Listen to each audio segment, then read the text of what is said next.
아니, 이미 미디어 홍수 시대에 살고 있고, 교육용 미디어도 많고, 어차피 내 아이는 미디어 시대를 살아가는데, 그냥 편하게 보여주면 안 되나요? 네? 네. 결론부터 말씀드리자면, 2돌 이하의 아기에게 미디어 노출은 안 됩니다. 아니, 그러면 이미 노출이 되었는데, 어떡해요? 어떤 시기부터 편하게 보여줄 수 있나요? 궁금하시죠? 지금부터 미디어 노출 죄책감을 내려놓을 수 있니? 그 시기와 이미 노출되었다면 어떻게 해야 하는지에 대해 제가 알려드릴게요. 이 영상을 보시면 도움이 꼭 되실 거예요. 안녕하세요. 치료 현장에서 수많은 아이들을 만나온 경험과 데이터와 팩트를 기반으로 육아 정보를 알려드리는 두 아이 엄마인 심리치료사입니다. 육아하면서 정말 미디어 노출은 과연 언제 해야 하는 거야? 미디어 좀 보여주면 어때서?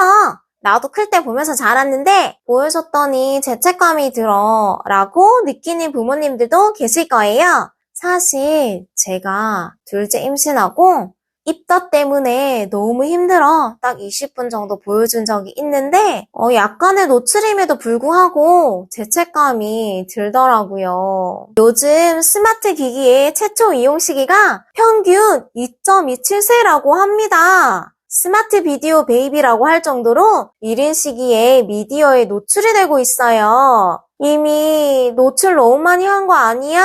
라고 걱정하지 마세요. 우리의 뇌는 계속 변하고 발전합니다. 이미 많이 노출이 되었으면 지금부터 다시 만들어가면 됩니다. 뇌는 환경이나 학습에 따라서 내가 변화에 적응해요. 이제부터 잘 잡아주시면 됩니다. 하지만 연령이 어리면 어릴수록 더 빨리 변화가 가능하다는 것 잊지 마세요. 아이들은 충분히 노력한 만큼 변합니다. 이건 제가 치료 현장에서 많은 아이들의 변화를 보았기에 장담합니다. 그럼 도대체 어떤 시기만 피하면 편안하게 미디어를 보여줄 수 있나요? 라고 궁금하셨던 점 알려드릴게요.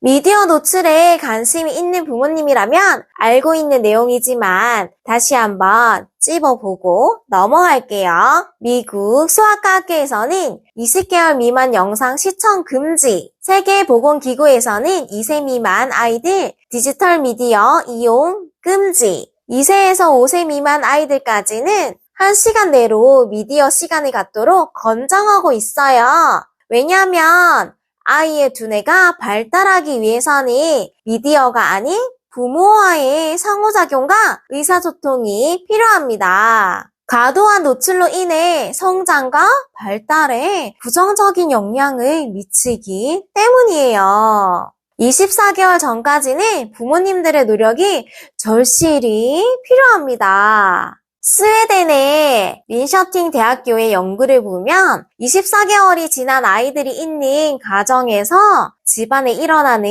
일상적인 언어를 녹음을 했는데요.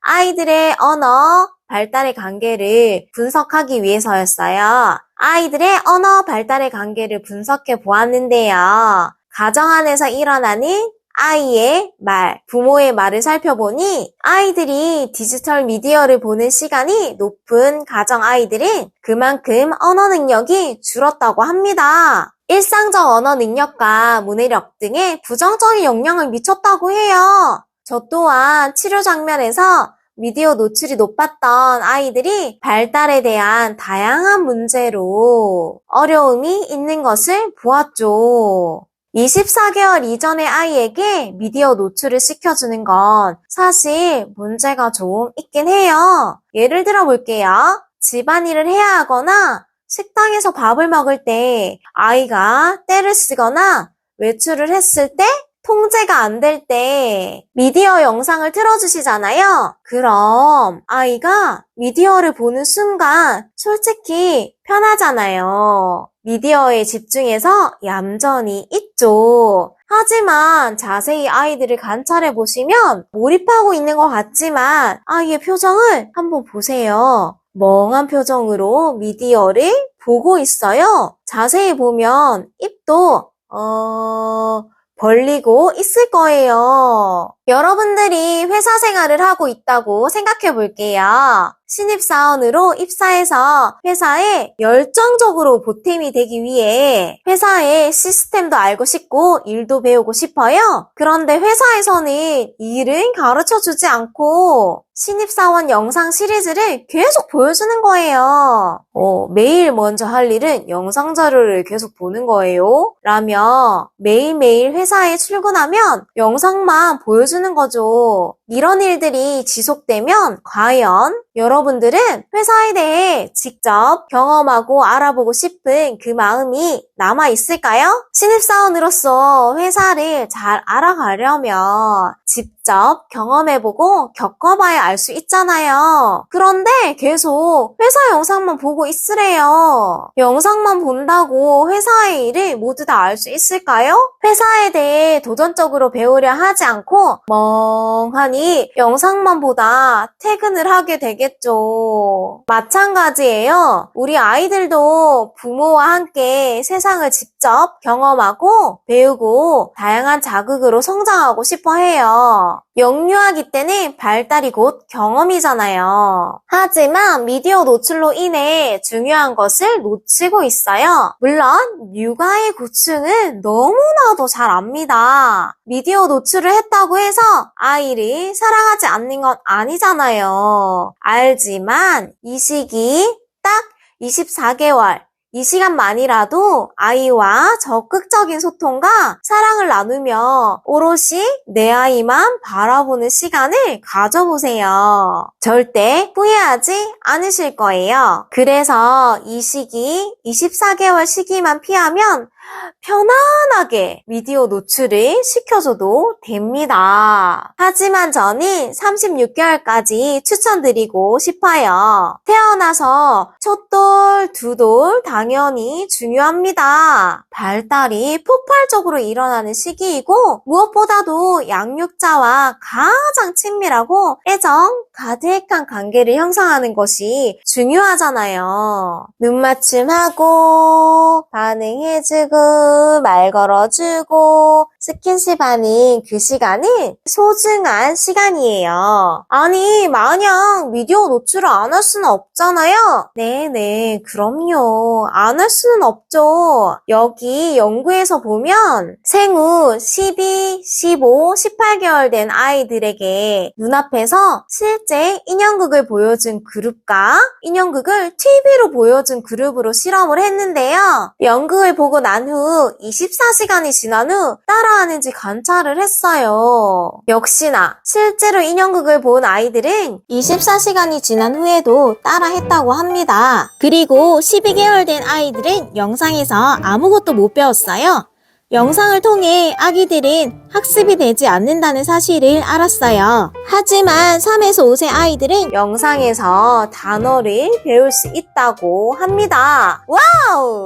그래서 이 시기에 학교 갈 준비를 서서히 시키기도 하죠. 하지만 또 이럴 수 있어요. 배움에 도움이 되니 마음껏 보여줘야지. 지식이 자라라 자라라 천재가 되어라 되어라 되어라 하면서 긴 시간을 허용하시면 안 됩니다. 올바르게 미디어 영상 사용하는 법도 소개할게요. 첫 번째, 시간 설정하기. 하루에 최대 1시간만 시청 가능하게 해주세요. 두 번째, 미디어는 좋은 컨텐츠만 보여주기. 나이와 발달에 맞는 영상을 보여주세요. 예를 들어 뽀로로, 핑크퐁, 우리 집 유치원, 한글 용사 야! 호기심 딱지 이렇게 보여주시면 됩니다. 세 번째, 부모와 함께 소통하며 이야기 나누기를 통해 아이와 상호작용을 해주세요. 네 번째, 영상 시청을 상으로 또는 벌로 쓰지 마세요. 다섯 번째, 부모도 미디어 단식을 해주세요. 여섯 번째, 하루 일과 중 영상 계획을 세우세요. 일곱 번째, 미디어 시청 시 꼭 정확한 규칙 규칙을 인지시켜주세요. 8번째, 잠자기 1시간 전에는 미디어 금지, 수면을 방해해요. 많은 부모님들이 그럼 영상통화는 괜찮은가요? 그 정도의 소통은 괜찮아요. 저도 2아이를 키우고 있는데요. 전 결혼 전부터 치료 현장에서 미디어로 인해 부정적으로 변한 안타까운 아이들을 만났죠. 그래서 그런지 더욱 미디어 노출에는 보수적이에요. 직업병이죠. 첫째가 태어나는 순간부터 보여주지 않았어요. 저도 덕분에 스마트 단식 중입니다. 집에 가면 연락 안 되는 사람 저예요. 저. 주변 지인들이 연락 왜 이렇게 안 돼? 라고 했는데 이제 다 적응을 했어요. 아이들 앞에서는 최대한 보여주지 않으려고 남편님이랑 함께 노력하고 있어요. 남편님은 한 번씩 규칙을 어기지만요. 이제 9살이 된 첫째와 올해 만 나이 아닌 올 나이로 6살이 된 둘째를 보면 확실히 집중력, 청각주의력, 자기조절력, 참을성이 좋아요. 그 대신 저는 집에서도 밖에서도 놀이에 집중을 했고 다양한 경험을 직접 경험할 수 있게 노력했어요. 힘든 시간이었지만 아이들에게는 분명히 큰 도움이 된답니다. 근데 영상 보여주지 않으면 친구들이랑 대화 주제가 안 맞아서 힘들지 않을까? 라는 걱정을 좀 들었어요. 하지만 걱정과 달리 친구들에게 캐릭터 이름을 알아오고 배워오더라고요. 한때 피카츄에 빠져서 문방구 가서 피카츄 카드 있잖아요. 카드 산다고 탕진잼에 빠지고 했어요. 친구들과의 관계에도 전혀 문제가 없어요. 집마다 상황은 다르잖아요. 그리고 미디어 노출을 하지 않는 건 좋은데 육아 스트레스가 막